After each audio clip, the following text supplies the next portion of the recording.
Skarn stood frozen in the hallway. The man had just vanished, right in front of him. No sound, no signal, just gone, like a shadow melting into deeper shadow. Commander Jace Ward was not supposed to be like this. He was human. He was alone. He was supposed to be weak. But now, Skarn wasn't so sure. He tightened his grip on the blaster. "You can hide," he whispered, "but I will find you." The lights above flickered again. Then the power died. Total darkness. For a few seconds, there was no sound, no light, just silence. Then came the voice. Soft, cold, close. "I'm not the one hiding." Skarn turned fast and fired. The blast lit up the hallway, but hit nothing. Nothing was there. He activated his visor's night mode and began to move again, slower this time. Carefully, his scanner was still dead. Something was jamming it, blocking it. Maybe Ward, maybe the base itself. Every hallway looked the same now, twisted, burned, broken. The deeper he went, the more signs he saw of old battles. Holes in the walls, blades stuck in metal, blood trails, but never a body. It was like something had taken them, pulled them away into the dark. He entered a wide chamber next. Maybe it had been a training room once. Now it was cold and empty. Or so he thought. As he stepped inside, the doors behind him shut on their own. Clank. Skarn spun around. Locked. Then something dropped from above, a piece of armor. Human armor. Burned. Bent. Skarn looked up. Nothing there. But then came the sound. Footsteps. Slow. Heavy. Behind him. He turned quickly. But again, there was no one. Then the lights in the chamber blinked, and a figure appeared in the reflection of the glass wall beside him. Tall. Still. Watching. Jace. Skarn fired again. Glass shattered. Sparks flew. But the figure was gone. He growled low. "Coward. Come out and face me." The voice came from all around him now. "You still don't get it, do you?" Skarn turned, trying to find the source. "I was never your prey," Jace said. "You were mine." Suddenly, Skarn's armor buzzed. His system was being hacked. Warning. External intrusion. He pressed buttons on his wrist pad to block the signal. But the damage was done. His map went blank. His comms died. His visor glitched. Skarn cursed in his native language. The outpost itself was under Ward's control. Every system, every wire, every door. Skarn wasn't the hunter anymore. He was the mouse in someone else's trap. He tried to escape the room, but every exit closed before he could reach it. The walls seemed to shift. The halls twisted. He was being led, not out, but deeper. The whispers followed him again. "They made me a weapon. Then they were afraid of what they made. So they locked me in here." Skarn moved faster now. He passed strange chambers with pods, some broken, some still sealed. Inside, there were other test subjects. Failed ones. Half human, half something else. Experiments. He realized then, this wasn't just a base. It was a lab. And Jace Ward had been their final creation. Skarn opened a control panel, hoping to find a way out. Instead, he triggered another video. In it, Ward was strapped to a table, screaming in pain. Machines were injecting something into him. Something black, alive. One scientist cried, "Stop. He's changing too fast." Then static. Skarn stepped back, uneasy. He had fought many things. Monsters. Machines. Mutants. But Ward was different. He had been human once, but not anymore. Skarn turned around and stopped. Jace Ward stood at the end of the hall. This time, not hiding, not vanishing. His eyes glowed faint blue. His skin was pale, but not weak. His voice was calm. "You were never supposed to find me," he said. Skarn raised his weapon. "You're coming with me." Jace took one slow step forward. "No," he said again. "You're not leaving." Then, in a blur, Jace rushed at him, too fast for human speed. Skarn fired. Missed. A heavy blow hit his side. He flew across the hallway and smashed into a wall. Metal cracked. His vision blurred. As he tried to get up, Jace was already gone again. His voice echoed in the dark. "Now, let's see what breaks first, your body or your mind." Skarn's heart pounded in his chest as he gripped the thermal blade. The air was thick, heavy with tension. The reactor chamber was too quiet now, too still. Every second felt like an eternity. Ward didn't move. He just stood there, watching, his eyes glowing brighter than before. His body was like a statue, unmoving but full of power. Skarn's body screamed at him to run, but he knew he couldn't. Not now. Not after everything. Ward spoke softly, his voice cold and unsettling. "You think that little blade can stop me?" Skarn didn't answer. He just lunged forward, swinging the blade in a sharp arc. Ward was faster than Skarn had ever imagined. He sidestepped effortlessly, as if he knew what Skarn was going to do before he even moved. Skarn's blade hit nothing but air. He cursed under his breath and spun to strike again. But this time, Ward was already there, his hand grabbing Skarn's wrist, squeezing hard. Skarn felt the pressure building, the bones in his arm creaking, ready to snap. "You're too slow," Ward whispered, his cold breath against Skarn's face. But Skarn wasn't done yet. Using his free hand, he pulled a small explosive device from his belt. He activated it, pressing it against Ward's chest. Ward didn't flinch. He didn't even blink. "Do you really think you can blow me up?" Ward asked, amused. "I don't have to," Skarn grunted. "It's already counting down." Ward's eyes flashed with realization, but it was too late. The explosion went off. The chamber was filled with blinding light and deafening sound. Skarn was thrown back. His ears rang. His vision blurred. When the smoke cleared, Ward stood there, unharmed. The explosion had done nothing to him. He was completely unscathed. "You think a little trick like that can stop me?"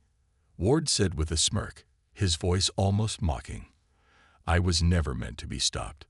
Skarn scrambled to his feet, breathing heavily. He was getting weaker. His strength was fading. His wounds, though healed by nanites, still drained him. And now he was facing an enemy who couldn't be hurt by anything he had. Ward was no longer a human. He was something else entirely. Skarn's mind raced. He had to think fast. There had to be something, some way, he could win. Then it hit him. The reactor. He wasn't just trying to trap Ward. He was trying to end this madness once and for all. Skarn turned, bolting for the reactor's control panel. He punched in the override code as quickly as his fingers would allow. Ward watched him, his glowing eyes cold and distant. "You can't stop me, Skarn. I'm the future of war. The future of the galaxy." "I'm not trying to stop you," Skarn replied, his voice low. "I'm trying to save it." The countdown timer blinked in front of him. 5 minutes. Ward's voice grew colder. "You think a reactor will destroy me?" "No," Skarn said, his hand hovering over the final button. "But it will destroy this place, and you can't control it anymore." Ward's expression shifted for a brief moment. Was that fear? Skarn didn't have time to think about it. He slammed his hand down on the button. The lights flickered. The ground shook. The reactor roared to life, its core glowing brighter with each passing second. Ward's eyes flashed, but it was too late. The countdown was already past 90 seconds.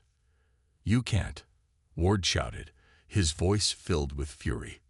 "I am more than this." Skarn backed away slowly, making sure to keep his distance. "No, you're not." The reactor's core exploded with an intense burst of energy. The walls cracked. The floor trembled. Skarn could feel the heat building up. Ward screamed, a sound full of rage and pain. But his body, it twisted, changed, as if he was fighting the force inside him. The chamber started to collapse around them. The walls cracked and buckled. Skarn ran toward the emergency exit. But just before he could reach it, Ward grabbed him from behind, his strength overwhelming. "You can't escape," Ward hissed, pulling Skarn back. "I'm going to make you suffer." Skarn struggled, his breath coming in ragged gasps. He had to escape. The explosion wasn't going to stop until everything was destroyed. But if Ward caught him now, it would all be for nothing. With every ounce of strength left in him, Skarn turned and punched Ward in the face with his fist. The blow wasn't enough to hurt him, but it was enough to weaken his grip for a moment. Skarn broke free. He sprinted toward the exit, pushing himself faster than he had ever run in his life. The ground beneath him shook. The walls caved in. It was a race against time. Behind him, Ward's scream echoed through the hallways. The reactor was taking him down. But would it be enough? Skarn reached the final door, and with one final push, he slammed it open. He had only seconds left. Skarn moved deeper into the cold, dark outpost. The hallways felt tighter now. The lights above flickered more often. Some had gone completely dark. The deeper he went, the stranger things became. His footsteps echoed across the metal floor, but sometimes he heard extra steps. Not loud, just soft, like someone, or something, was behind him. When he turned, there was nothing. Still, the feeling didn't go away.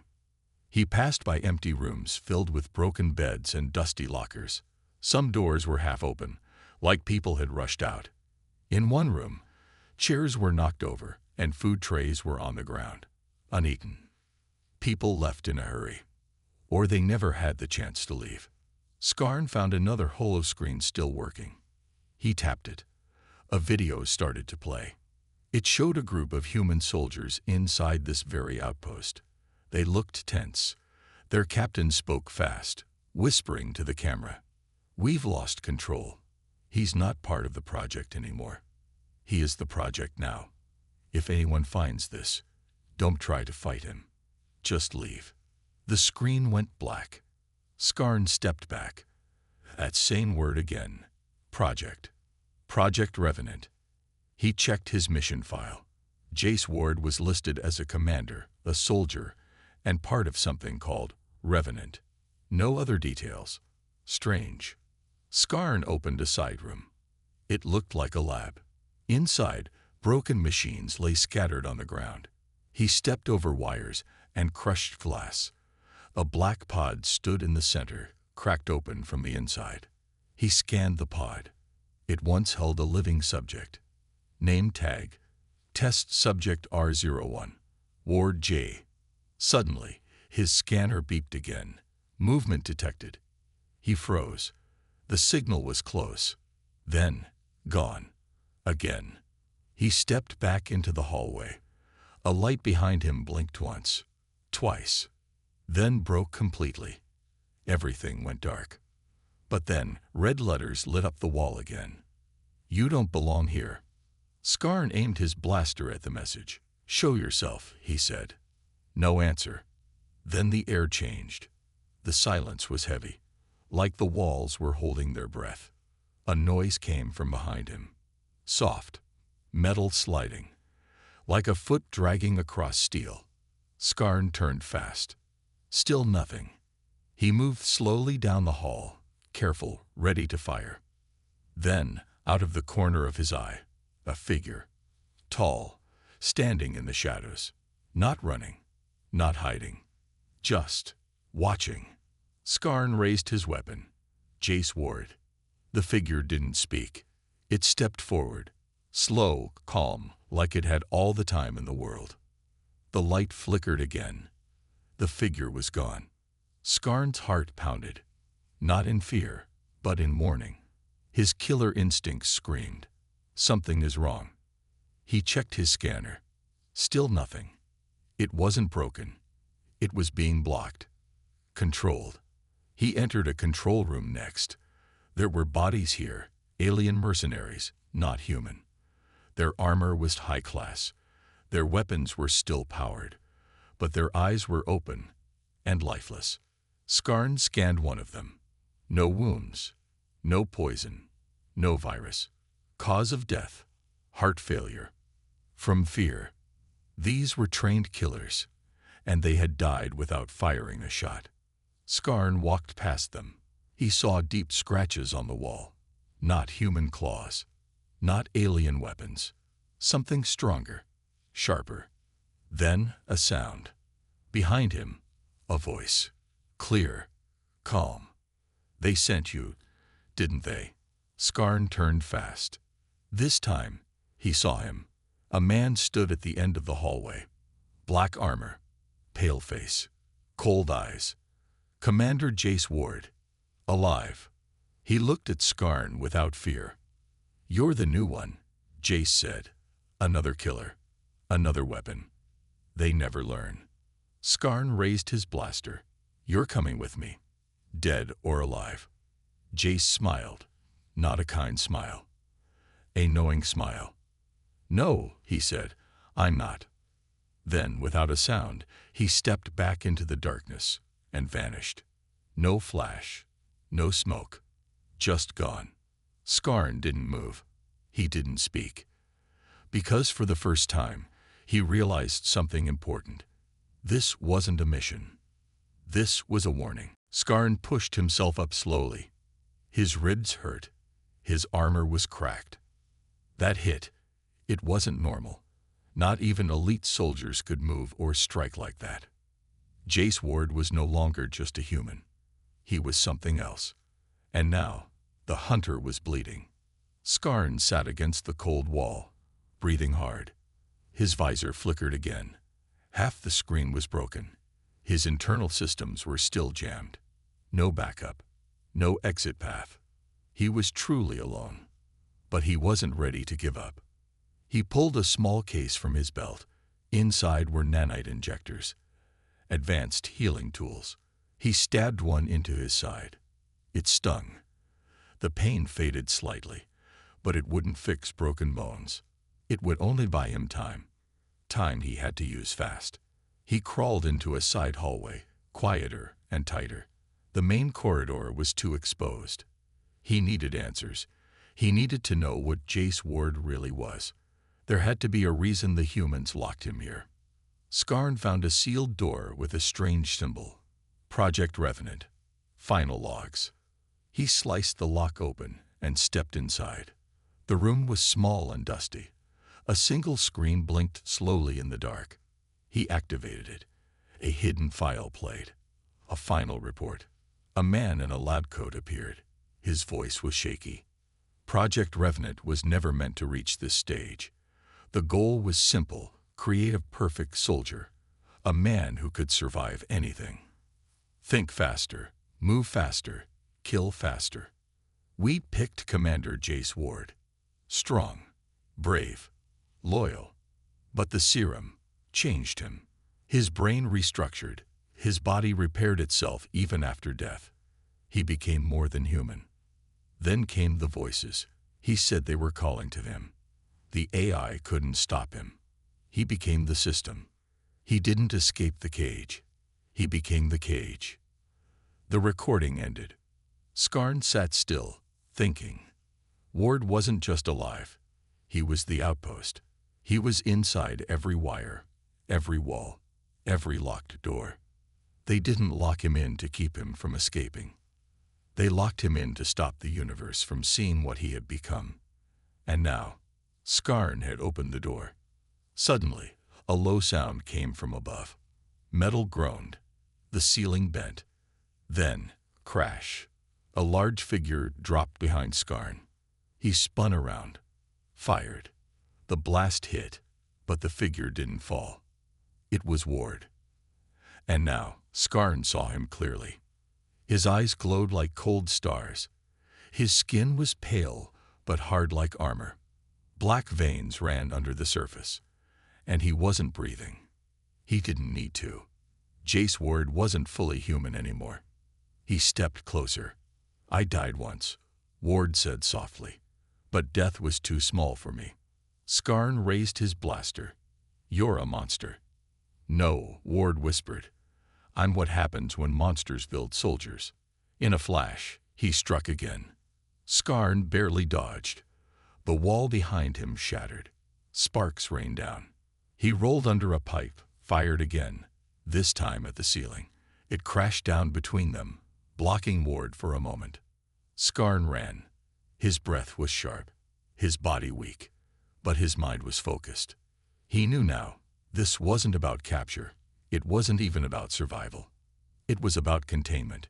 If Jace Ward left this place, the galaxy would burn. Skarn found the emergency reactor chamber.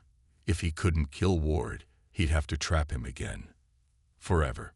He opened the reactor door and set the auto-lock countdown. 10 minutes. He spoke into his recorder, hoping it still worked. This is Agent Skarn. Project Revenant is alive. Jace Ward is no longer human. If you receive this, lock this station. Bury it. Do not come for me. Behind him, the door opened. Ward stood there, calm, watching. You're afraid now, he said. Skarn didn't move. Not for myself. Ward tilted his head. Then let's end this, he said. Skarn drew his final weapon. A thermal blade. The hunter and the experiment stared at each other. And then, they ran toward the fight. The silence in the shuttle was suffocating. Skarn sat alone, the stars passing by outside the viewport, their distant glow offering no comfort. The shaking of the station was still in his bones, the explosion still echoing in his mind. But now, everything was quiet.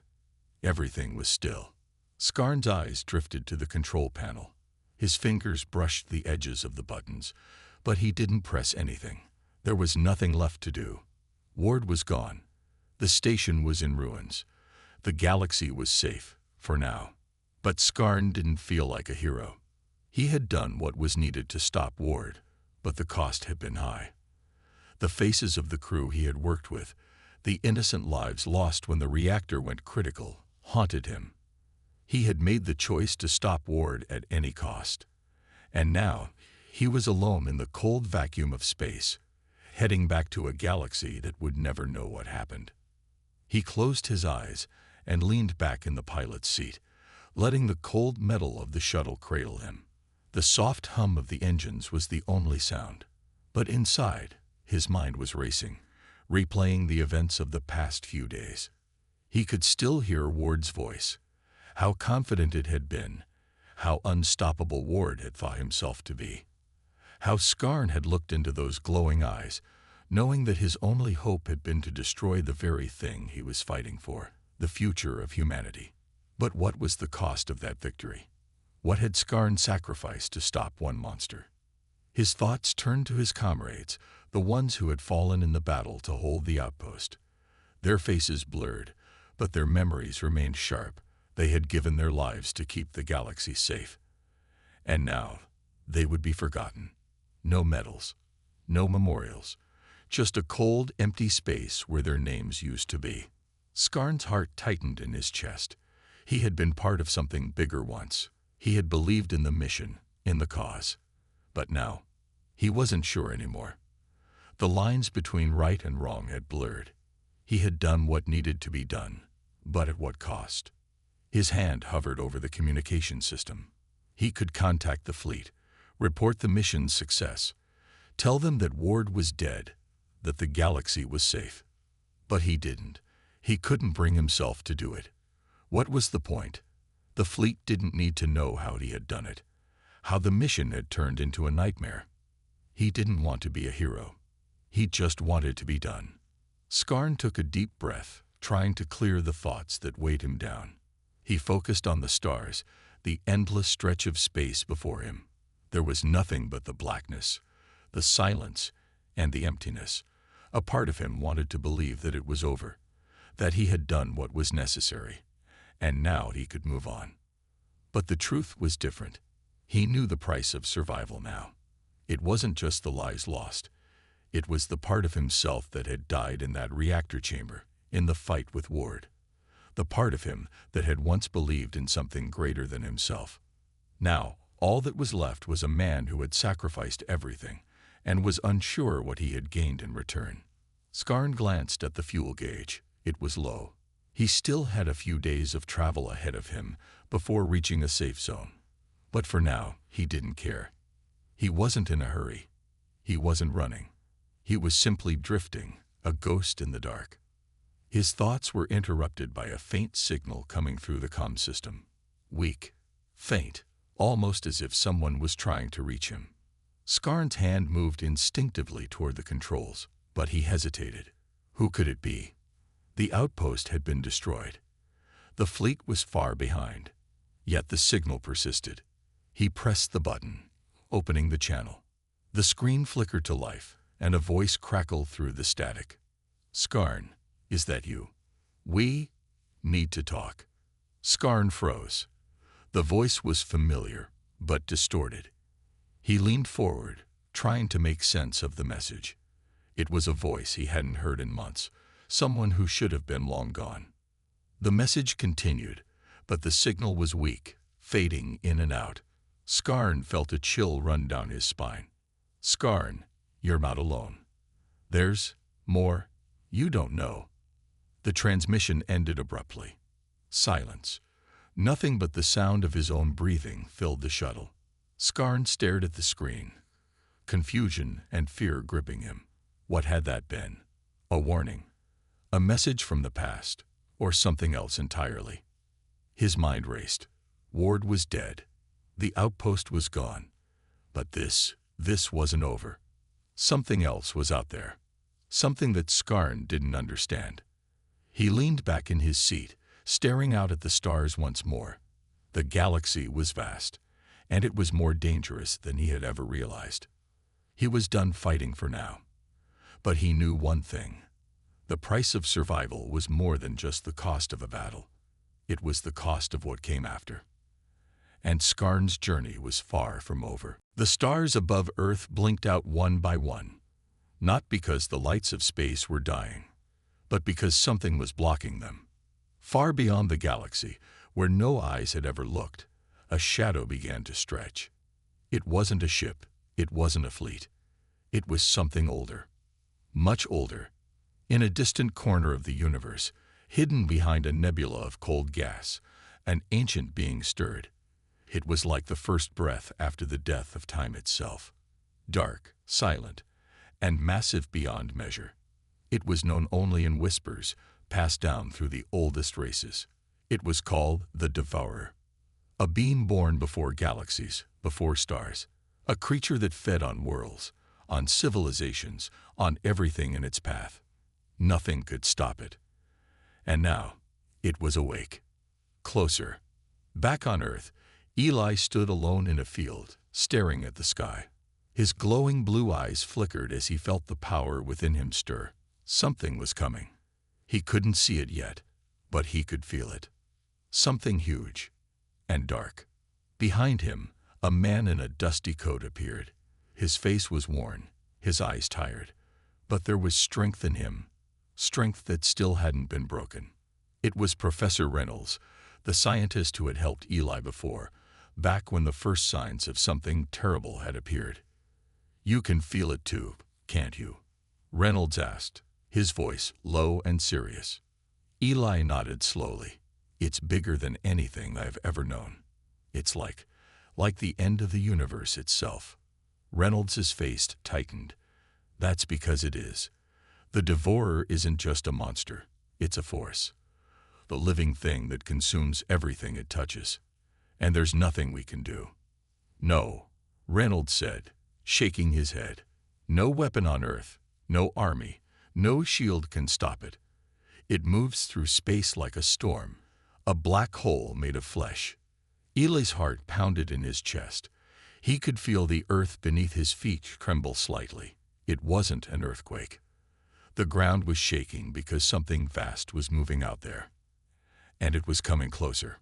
Reynolds stepped forward, grabbing Eli by the shoulder. "You faced General Varkle, but this..." He shook his head again. "This is something no one has faced in thousands of years. The devourer doesn't negotiate. It doesn't listen. It destroys. Eli's fists clenched. The power inside him flickered, like a candle flame trying to stay alive in a storm. He wanted to scream, wanted to feel angry, but he didn't know how to fight something like this. He couldn't fight darkness. But then a voice spoke in his mind, not his own thoughts. The ancients. "The spark is the key," they whispered. "The last child must light the way."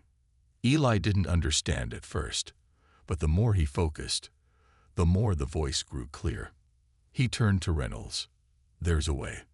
The ancients, they said I'm the key. I have to light the way." Reynolds frowned. "The key. Light the way. What does that mean?" "I don't know. But if there's a way to stop the devourer, it's through the power inside me." Reynolds took a step back. "And what about the rest of the world? You can't do this alone, Eli." Eli's eyes hardened. "I don't have a choice." The ground beneath them rumbled once again. A deep, sickening vibration that made the trees shake and the sky above darken. Eli turned his face upward. There it was. The devourer. It was not a ship. It was a creature, a mass of black energy, shaped like a whale but twisted, like something had once tried to give it form but failed. It stretched across the sky, swallowing everything in its path, swallowing the stars. The light of the galaxy seemed to dim the closer it came.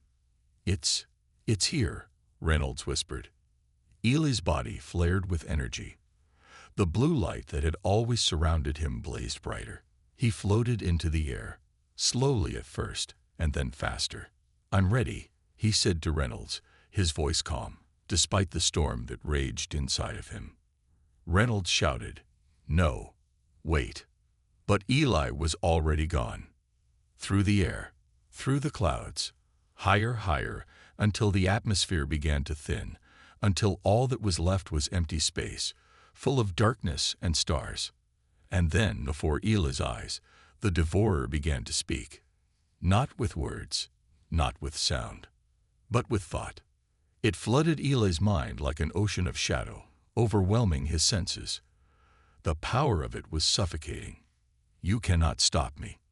Eli didn't respond. He clenched his fists. He could feel the power within him, ancient and strong. He couldn't just block it. He couldn't simply fight it.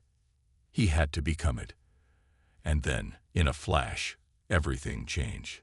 The stars around Eli began to light up, not in their usual way, but with something different. Blue, brilliant blue. The very fabric of space seemed to ripple. Eli whispered, "I am the last spark." The devourer paused. For the first time, it hesitated. And in that moment, Eli knew. He wasn't just fighting a monster. He was fighting the end of everything. The galaxy had one rule: never cross the Zarkan Empire. But today, they'd broke their own rule. They didn't send a warning. They didn't send a fleet. They sent Skarn, the most dangerous killer in the stars. Skarn wasn't a soldier. He wasn't part of any army. He was something worse, something made to hunt and kill without mercy. His armor was black, his claws sharp like blades, and his eyes glowed cold green. Every alien who knew his name feared him. And now he had one mission: find and kill a human named Commander Jace Ward. It sounded easy. Just one human. Skarn said in a low voice as he looked at the file on his ship. The human had no army, no fleet, no planet. He was hiding in a dead outpost near the edge of the Orion Belt. Alone, silent, weak. But the reward for killing him was huge, 10 times more than usual. Strange. Why would the Empire pay so much for one human? Skarn didn't care. He took the job. He landed his ship near the cold, dark outpost. There was no sign of life. No sound. No lights. Just broken walls and dead machines. The place looked forgotten, like no one had been there for years. Skarn stepped out, blaster in hand. The ground was covered in dust. He scanned the area. No life signals. No heat. But something didn't feel right. He walked slowly inside. The air was heavy. The halls were quiet, too quiet. He moved past old control rooms and broken screens. Some walls had writing on them. Human writing. Stay away. He's still here. Run. Skarn frowned. His claws touched one wall and came back red. Blood. Old, but real. Then he saw it. A trail of claw marks going down a steel door. Not alien claws. Not his kind. Human. Skarn's heart beat faster. He was not afraid. But he was now alert. This place wasn't just abandoned. It was a grave. He opened the steel door and entered a large chamber. Lights blinked weakly. In the center was a holotable. Skarn touched it. It came to life, showing the human face. Jace Ward. He had dark eyes, short black hair, and a calm, serious face. A voice played. Commander Jace Ward, Project Revenant. Status. Terminated. Terminated? So he's already dead. But then why the mission? Skarn searched the room. He found more recordings.